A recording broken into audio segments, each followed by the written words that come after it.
Dr. Gerhardt Konig, who's accused of attempted murder for allegedly beating his wife in the head with a rock while they were on a hiking trail in Hawaii. Now, I need to tell you, dear followers, that I sort of lied to you, because yesterday I had said, when I was doing a recap, I had said that she had been sending flirty text messages to a coworker. And I'm here to tell you the truth. There was nothing fucking flirty about those text messages. I mean, if this was an affair, it is the most boring ass affair I have ever witnessed. And the defense attorney found that out the hard way. Now, Ariel, when asked by police after the incident, she told the police that she had been sending flirty texts via WhatsApp with a coworker, and that her husband Gerhardt had found out, and that he insisted that she was having an affair. He was really angry with her. She destroyed the trust in the relationship. They had to go to counseling. They had to listen to audiobooks. They had to do all of this stuff to try to repair their relationship. She freely admits on the stand, as the prosecution's questioning her, that she, caused damage to the trust in their relationship. She admits that she shouldn't have been having these conversations with a coworker, and that she understands, how badly it hurt Gerhardt, and she was willing to do whatever needed to remedy her marriage. They've got young kids. She didn't want to break up. She realized it was all a big mistake. So from the sounds of it, I'm on the edge of my seat. I'm like, ooh, this is about to get really juicy.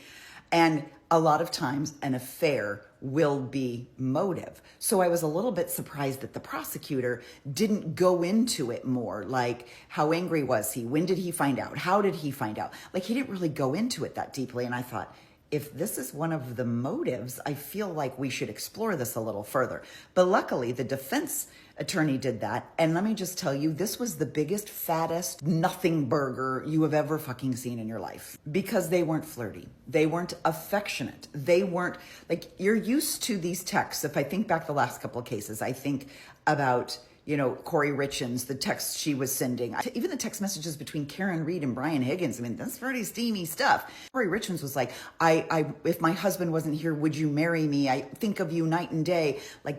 That to me is an emotional affair.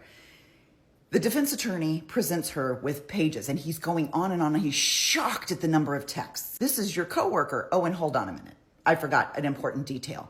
She's a remote worker working from Hawaii. He works at the company's headquarters, I guess, in Washington, I believe. So they're not even in the same room. It's not like she's going into the office every day and he's chasing her around the desk, and, reaching his hand up her skirt. No, this isn't that situation at all. They're never even in the same room. They see each other on conference calls and Zoom calls. They see each other at conferences when a group of people all go to these conferences together, and they all happen to stay at the same hotel, and they are all eating at the same restaurants because they're groups of coworkers. That's the only time she sees the guy. But they've been having independent conversations. So instead of using company tools and resources, right, instead of using company phones or company Zoom, they've taken it to WhatsApp so they can have conversations with each other. But the defense attorney is acting like this is the biggest, she is the most disgraceful slut ever to be in a marriage. He is just going after her. And a lot of you came into the comments and said, wow, he really mistreated her. And I think he had to, because she was so unruffled. And I can imagine if I'm the prosecutor and I go, when they pull your text, are they going to find anything? And I'm sure she was like, nope. And seriously, because there's nothing there.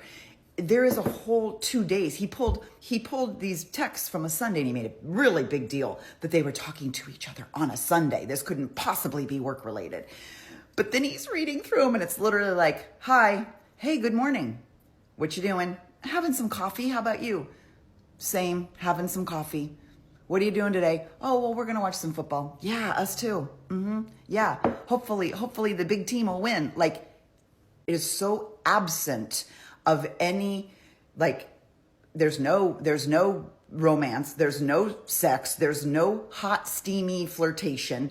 There is nothing, there's no debauchery. There's nothing but two human adults talking to each other about the most random things. Oh, yep, going to get the car washed. Yep, well, have a good day. You too. And then they check back in with each other. How's your day going? Good. Yeah, mine too. Talk to you later. That's it for 2 pages. And while he's presenting his evidence, he's getting more and more like upset with her, like as if this is the worst thing any woman could possibly do to her husband. And he asks the court reporter, he's like asking him to like blow things up on the screen. And at one point he goes, and then you responded this. And she's like, yes, I did, sir. And then he says, can you blow up that emoji? I'm not kidding. This is the picture of the emoji she sent. This is his smoking gun. She is a reckless whore sending this emoji. And then he goes, but you also sent each other pictures too, right? And Ariel says, yes, we did, sir. And I'm like, ooh, there's pictures, because you know what I'm thinking. I got a sick fucking mind. I'm like, here come the dick pics, right? I'm like, ooh, this is going to be her in lingerie. Like, this is going to be something Todd Reed. Oh no. Here's the picture he sends her. And you see below it, there's like a caption of him and his BFF at a game. And then above it says, I thought I'd send this. Now there's a heart, and the defense attorney made a huge deal about the heart. He's like, and then you added the heart. And she's like, well, that's just a reaction. Like when you like something, that's what shows up, is the heart. And then he says, but you sent pictures back too, right? And she's like, yes. And he goes, weren't these pictures of the beach that you sent him? And she's like, yep, those are pictures I sent him. This is the alleged affair she was having. But she said, the prosecutor got her to say there was no sex, there was no physical contact. In fact, they worked hundreds of miles apart. They only saw each other like once at this event. So it was very benign. It was just conversation. Now, the defense attorney was trying to make her look like a dirty slut. This to me looks like a platonic friendship. And should they be talking after hours? Probably not. And she realized that. They weren't planning any vacations. They weren't talking about leaving their spouses. There was zero romance. This was the driest affair I have ever witnessed. And she even said that she didn't consider it a affair. The defense attorney tried to get her. He said, why did you tell the police it was just flirty texts? And she goes, because that's all they were. They're just flirty texts. And he's like, but it's an affair. And she's like, well, according to Gerhardt, he felt I'd had an emotional affair. He's like, so you admit it's an affair? And she's like, Gerhardt refers to it as an affair. All the defense attorney did was prove that his client is a raging, jealous narcissist who can't handle his wife having really like random conversations with other men. But then there were punishments that she had to go through. So come back for the next video because I want to tell you all about those.